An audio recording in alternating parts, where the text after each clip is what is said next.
ইসলাম থাকলে জাতীয়তাবাদ থাকতে পারে না, আর জাতীয়তাবাদ হলে ইসলাম কায়েম হতে পারে না। এই যে একটা চেতনা, মানে জাতীয় চেতনা, এইটা জাতির কারণে হবে না। একটা চোর চুরি করেছে, আপনার দলের লোক, আপনার জাতির লোক, আপনি তার পক্ষে সুপারিশ করবেন, এটা ইসলাম মোটেই সমর্থন করে না। একজন মহিলাকে ধরে আনলো, মনে আছে আপনাদের, রাসূল সাল্লাল্লাহু আলাইহি সাল্লামের কাছে এসে বললো যে এটা প্রভাবশালী মহিলা, এটার হাত কাটা না কাটার জন্য অনুরোধ করেছিলেন। তো যখন তারা অনুরোধ করলো, রাসূল সাল্লাল্লাহু আলাইহি সাল্লাম কি বলেছিলেন মনে আছে আপনাদের? যে আল্লাহর কসম, আমার মেয়ে ফাতিমাও যদি চুরি করত তাহলে আমি তার হাতটা কেটে দিতাম। তাহলে জাতীয়তাবাদের গোষ্ঠী খতম করে গেছেন মুহাম্মদ রাসূলুল্লাহ সাল্লাল্লাহু আলাইহি ওয়াসাল্লাম। ইসলাম থাকলে জাতীয়তাবাদ থাকতে পারে না, আর জাতীয়তাবাদ হলে ইসলাম কায়েম হতে পারে না। সেই জন্য সব আদর্শই মানব রচিত, যে আদর্শই দুনিয়াতে এসেছে কোনোটাই মানুষের কল্যাণকর হতে পারে না। সেই জন্য বাংলাদেশ জামাত ইসলামী মনে করে, মানব রচিত মতবাদ তার নাম যাই হোক না কেন, বাংলাদেশের জাতীয় সংসদে সেটা চালু হতে পারে না।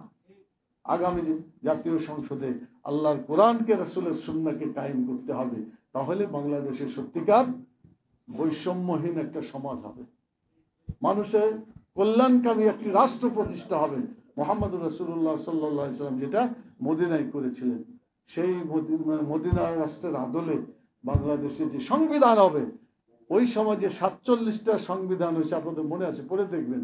মদিনার ইসলামী রাষ্ট্রে 47 পয়েন্টের একটা সংবিধান আছে। সেই সংবিধানকে সামনে রেখে বাংলাদেশের সংবিধানকে রচনা করতে হবে। রাসূলের আদর্শ ব্যতীত সংবিধানের কোনো ধারা জনগণ মানবে না, যাদের ঈমান আছে তারা।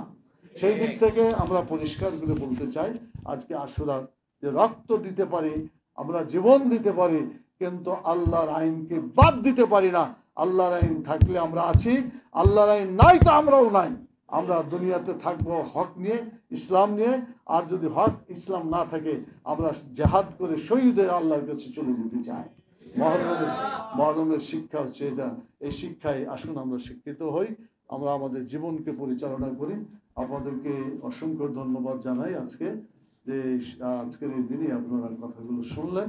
তবে এই কথাগুলো মানে সবারই কাছে যাওয়া দরকার, যে আজকে আশুরার শিক্ষা হচ্ছে একদিকে যেমন রোজা করা, আজকে রোজা করবেন, তার আগে পরে আরেকটা করুন। খালিফুল ইয়াহুদা ওয়ান নাসারা, ইহুদি এবং নাসারার বিরোধিতা করতে হবে। ওরা একটা করেছে, আমরা দুটা করি, আল্লাহ রাসূল সাল্লাল্লাহু আলাইহি ওয়াসাল্লাম সেটাই বলেছে। এবং মুহাম্মদুর রাসূলুল্লাহ সাল্লাল্লাহু আলাইহি ওয়াসাল্লাম এটা বলেছেন যে যে ব্যক্তি যে জাতির অনুসরণ করবে কাল কিয়ামতে তাকে সেভাবেই করতে হবে। এই জন্য মুসলমান শুধুমাত্র কোরআন হাদিসের অনুসরণ করবে। ইহুদি, নাসারা এবং জাতীয়তাবাদ থেকে দুনিয়ার যত মতবাদ আছে, কোনো মতবাদ মুসলমানরা গ্রহণ করতে পারে না। আসুন একমাত্র ইসলাম, শুধুমাত্র ইসলাম, কেবলমাত্র ইসলাম দিয়ে বাংলাদেশে শাসন করি, তাহলেই মানুষেরা কল্যাণ পাবে, জনগণ কল্যাণ পাবে। আল্লাহ তাআলা আমাদেরকে সেই কল্যাণের দিকে কাজ করে যাওয়ার তৌফিক দান করুন। প্রধান উপদেষ্টাকে আমরা বলবো, উপদেষ্টা যে সরকার বর্তমানে আছে, জনগণের দাবি হচ্ছে অপরাধীদের বিচার হতেই হবে। জনগণের দাবি হচ্ছে আগে সংস্কার হতে হবে, স্থানীয় নির্বাচন হতে হবে, পিয়ার সিস্টেমে নির্বাচন হতে হবে, আর লেভেল প্লেয়িং ফিল্ড হতে হবে। এই যতক্ষণ পর্যন্ত সমভূমিতে খেলা না হবে, যদি উঁচু নিচু থাকে, তাহলে কিন্তু খেলা ঠিক মতো ইনসাফপূর্ণ হবে না। ইনসাফকে বিজয়ী করার জন্য রক্ত দিয়েছিল সেই জুলাই আগস্টে যারা জীবন দিয়েছে তারা। আসুন আমরা তাদেরকে সামনে রেখে শপথ গ্রহণ করি, আমরা দরকার হলে আরো রক্ত দেব, কিন্তু বাংলাদেশে কোনো ধরনের অন্যায়, অত্যাচার, জুলুম, নির্যাতন আমরা সহ্য করব না। কোনো চাঁদাবাজি, টেন্ডারবাজিকে আমরা এখানে জায়গা দিতে পারি না। প্রয়োজনে টেন্ডারবাজি, চাঁদাবাজির সাথে যুদ্ধ করতে যদি দরকার হয় আমরা করব, তবুও বাংলাদেশের জনগণকে এই ধরনের অন্যায়ের হস্তক্ষেপ থেকে আমরা বাঁচাতে চাই। আগামী দিনে আসুন ঐক্যবদ্ধভাবে বাংলাদেশকে আমরা একটা সুন্দর মানবতার জন্য যে কল্যাণকামী রাষ্ট্র, সেই রাষ্ট্রে পরিণত করে মানুষের কল্যাণের জন্য আমরা কাজ করে যাই।